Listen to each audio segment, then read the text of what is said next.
O mundo passou por um reboot definitivo nessa virada de década. A humanidade, que ansiava por um futuro melhor, impulsionado pelas novas tecnologias, sentiu as dores da transformação digital. A internet trouxe o mundo para dentro das nossas casas, mas nós ficamos presos entre quatro paredes. O início dos anos 2020 vai ser lembrado para sempre como um tempo de mudança e uma chance de renovação. Quase como uma troca de pele, um ritual de renascimento. De todos os desafios, de todas as conquistas, quais vão ser os aprendizados mais importantes disso tudo que aconteceu? Nos últimos meses, essa foi uma preocupação permanente minha e de todo o meu time no Experience Club. Em busca de inspiração, de novas ideias, de novos modelos, a gente mergulhou no conhecimento que está circulando como nunca entre empresas, líderes e visionários. Um fluxo intenso de energia e de troca de experiências, às vezes traumáticas, é verdade, mas sobretudo humanas. E a gente não parou. Foram mais de 60 eventos digitais, entre lives, labs, fóruns, além das entrevistas e das reportagens. A gente ouviu mais de 100 personalidades para entender um pouco melhor como pode ser o nosso futuro. Ou futuros, assim mesmo no plural. O objetivo dessa série é dividir com você a essência desse aprendizado. E nós queremos inspirar e ajudar todas as pessoas nesse momento único de transformação. Nós não temos o controle sobre as mudanças, elas são muito maiores do que nós. O que nos resta, então, é abraçar o futuro. Vem com a gente.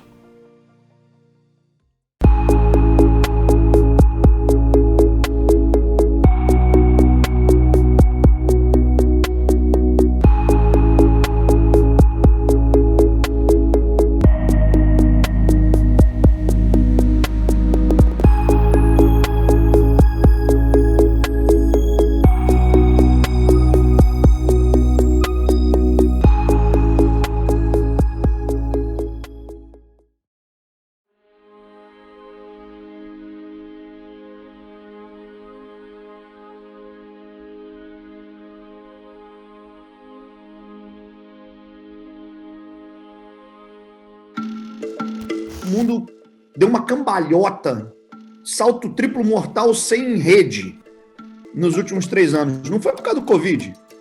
O Covid foi aquele momento que você dá aquele pouso. Pum! Opa, pousei. Ah, entendi a realidade. E não é possível a gente pensar que as estruturas organizacionais que gerenciavam os últimos 100 anos estarão prontas para gerenciar os próximos anos.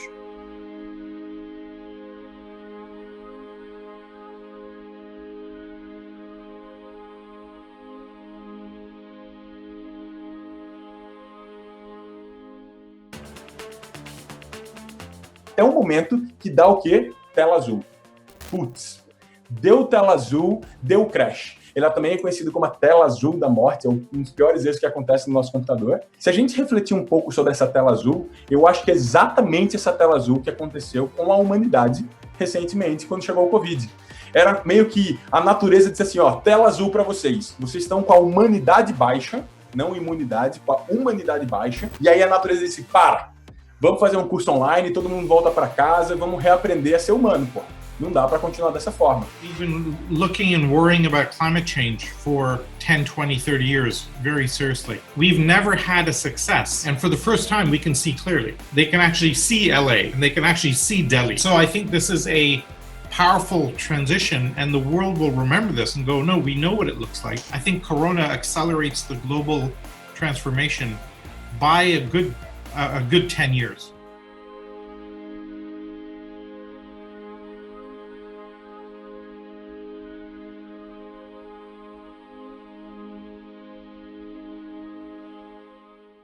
And that's when you have to trust the training, trust the resilience, trust the homeostatic capacity, and practice resurrection. And I think this is what's happening collectively to the world right now, whether we're fully aware of it or not, is that we are renewing ourselves. We are rebirthing ourselves. And I'm hopeful that this was going to lead to a better world. You know, that's really a great metaphor. You know, the conditions of our world will regularly throw turbulence our way. You know, our flight's not always in cruise control. When the zeitgeist is going awry, is going in the wrong direction, we need to figure out like fail-safe switches for it. O digital é uma forma de viver, entendeu? Não é um modelo de negócio. Qual o papel das empresas? É ajudar as pessoas a viverem. Então, quando você fala assim, o comércio analógico, se olhar lá atrás, antigamente você trocava mercadorias. Depois surgiu o dinheiro. depois surgiu um empório, depois surgiu uma loja, depois surgiu uma rede, distribuição e assim por diante. Por que aconteceu isso? Para facilitar a vida das pessoas. Então hoje, se a gente encarar o digital como uma forma de viver, é o caminho para a gente ter sucesso nas nossas empresas, em todos os sentidos. Aquele que achar que o digital está na frente das pessoas, na frente da cultura, na minha opinião, vai perder.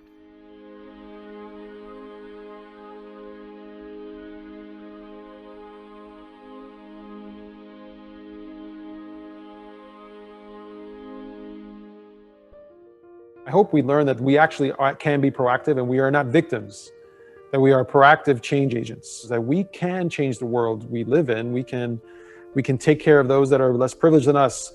We can take care of our neighbors that don't have the same rights that we do. We can deliver the best and highest quality experiences to the people we care about, to the consumers that we serve. So in spite of the heavy lessons that COVID-19 is teaching us, I'm very optimistic. I think there's a lot of potential and hope in what we can learn from this. The trends that existed before COVID-19 are going to be trends that are going to just scale in a massive way. In some countries is going to be more or some countries is going to be less, right? What I see in the US, certainly, it has shined a light of a massive problem, which is that a lot of people don't have healthcare. We almost need a call to action from startups to start deploying technology in this way, right? You can see that COVID-19 has impacted that population tremendously. And I think that's a massive opportunity for startups to target people like that. And technology exists for it. Todo o processo de evolução na natureza, o processo evolutivo, Darwin, a evolução das espécies, se dá no momento em que você tem uma mudança de contexto e esse contexto te desafia a seguir sobrevivendo, e aí você precisa buscar recursos que você não estava usando, porque você estava no modo de acomodação, no modo conforto. O modo conforto, eu acho que é o modo menos criativo do que o modo de sobrevivência. Eu acho que, de uma certa maneira, o desconforto, ele gera um impulso criativo.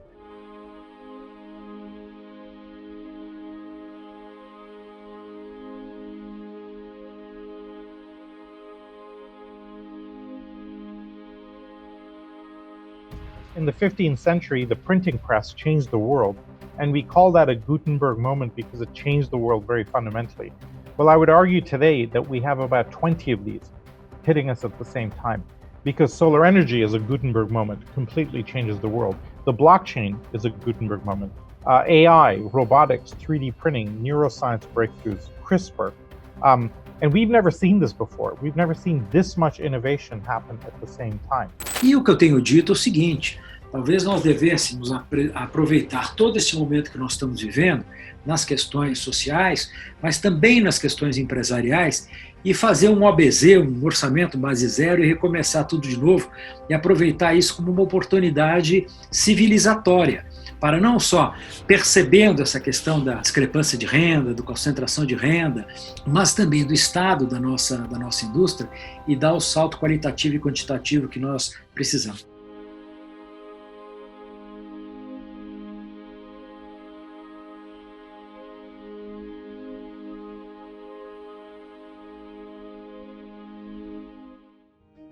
A gente precisa ter um pensamento sistêmico, políticas públicas, acesso ao mercado, empresas, veículos de comunicação. É como se todo mundo pudesse olhar para esse ecossistema e falar, tá, como é que a gente vai deixar esse ecossistema mais equânime, né? Como é que a gente valoriza, cria impacto para isso? Especialmente agora no contexto da pandemia, esses pequenos eles têm sofrido muito, não só na perspectiva do acesso a crédito, mas principalmente da questão tecnológica. De repente você tem que vender pela internet, de repente você tem que ser digital. São várias questões que eu acho que precisam ser olhadas, mas elas precisam ser olhadas de maneira sistêmica e estruturante, porque o processo de desigualdade, ele é sistêmico e estruturante, então não tem como a gente não adotar as mesmas medidas para poder redesenhar esse ecossistema empreendedor. A gente, de fato, é um país muito criativo.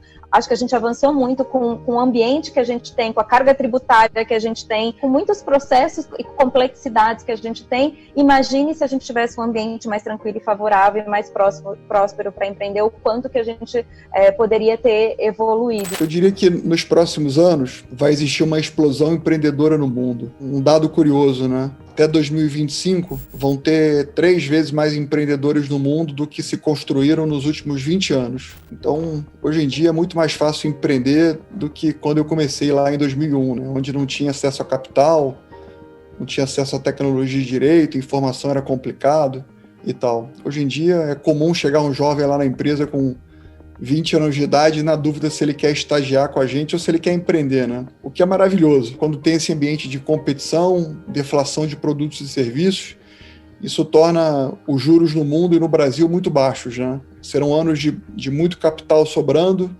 muito investimento, e eu entendo que isso ajude a transformar o Brasil, né?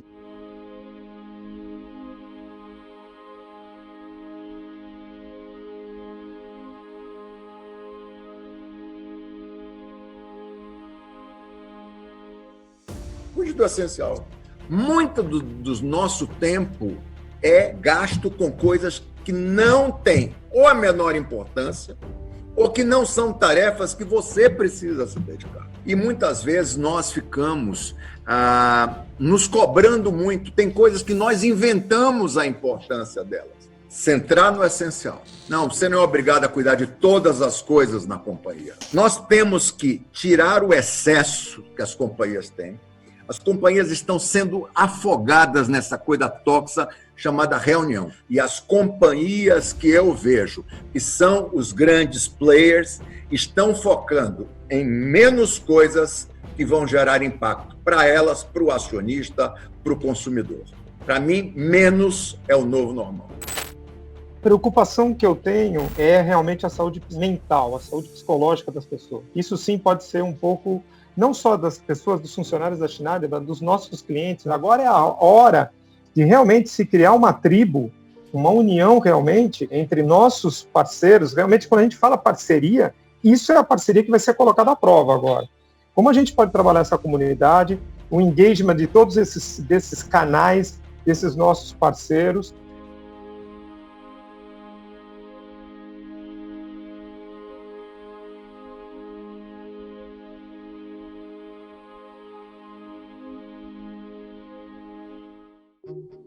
There are only two kinds of people who don't experience painful emotions such as sadness or anger or frustration or anxiety or envy or disappointment. Two kinds of people who do not experience painful emotions. The first kind of people are the psychopaths. The second kind of people who don't experience painful emotions are dead. So if you experience painful emotions, it's actually a good sign. It means you're not a psychopath and you're alive. Good place to start. We can build on that. The problem in today's culture, though, is that we're not given the permission to be human. We don't give ourselves that permission. Why? Well, part of it is social media. Because what do we see on social media? On social media, we see that everyone is doing great. Even during quarantine, even during lockdown, people are learning how to cook. People are spending more quality time with their loved ones. People seem happy. Everyone, except for me. Now, I don't want to appear like I'm the only one who's not doing well, so I put on similar posts on social media, contributing to the great deception that leads to the great depression. We pay a high price for suppressing our emotions. Why? Why? Because there is a paradox at play. And the paradox is that when we reject painful emotions, they intensify, they grow stronger. Você não tem como evoluir sem que você seja questionado. Eu chamo isso de poder da vulnerabilidade. Quando você se coloca como inteligente, como referência, você perde o poder da vulnerabilidade. E o poder da vulnerabilidade é o que te faz escutar genuinamente, escutar comprometidamente. Só que a gente aprende pelos nossos pais, no judô, no futebol, no vôlei, em tudo quanto é lugar que a gente passou, nós fomos ensinados a não ser vulneráveis. Você é o forte. Isso é um dos principais erros de educação que os nossos pais de outras gerações fizeram conosco. Não, se coloquem vulneráveis, se coloquem, abram as suas fraquezas. E você vai ver que as empresas de hoje em dia, elas querem profissionais committed, muito mais do que só performáticos.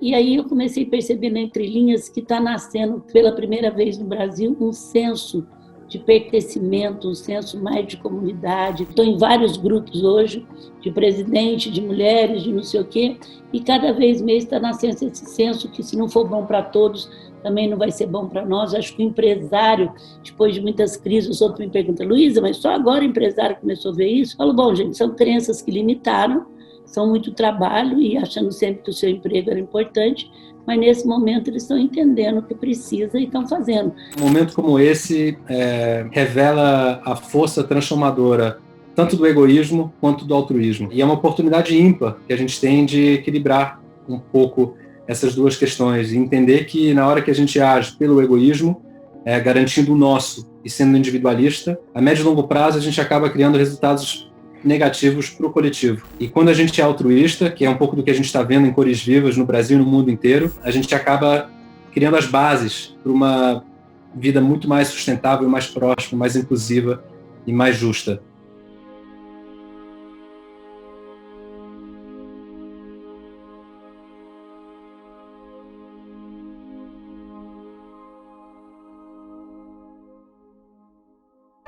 Hoje, o que nos limita é simplesmente a nossa cabeça, o nosso pensamento. Hoje, com o que existe por aí, você, dando uma mensagem para o jovem, você jovem, você pode chegar em qualquer lugar. E por isso que eu falo para todo mundo com quem eu interajo, que a gente tem que pensar exponencial, temos que pensar em impacto e temos que sempre reservar um tempinho da nossa agenda para a gente pensar como a gente melhora o mundo. Eu acho que a gente tem uma necessidade, uma obrigação de fazer algo e de deixar um legado para a sociedade, ajudar esses jovens, ajudar com que capacitação seja uma realidade para o Brasil, e eu sou muito otimista. A última mensagem que eu queria deixar para todo mundo é essa mensagem que está escrita aqui: pensa grande. Eu acho que a gente tem que pensar muito grande, porque é a hora de fazer história, pessoal.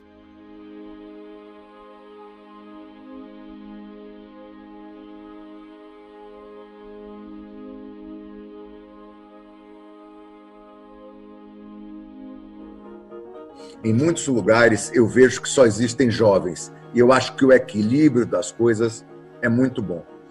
Porque em muitos lugares falta cabelos cacheados e novos. Mas em outros lugares falta cabelos brancos. Então nós temos que ter duas posturas em relação a tudo que está acontecendo. Ou nós vamos negar, e aí eu estou vendo o tempo todo as pessoas ridicularizando o novo normal. As pessoas, às vezes, elas querem entender o que elas querem entender. Um sujeito que olha para o século XXI, de tudo o que aconteceu, e acha que uma transformação brutal não está em curso, ele não quer ver. Uma das coisas que eu mais sinto dentro das organizações é que as pessoas estão exaustas e elas não têm tempo de se reinventarem. Nós vamos ser viúvos do futuro ou nós vamos ser estagiários dessa moçada que está aí para nos inspirar?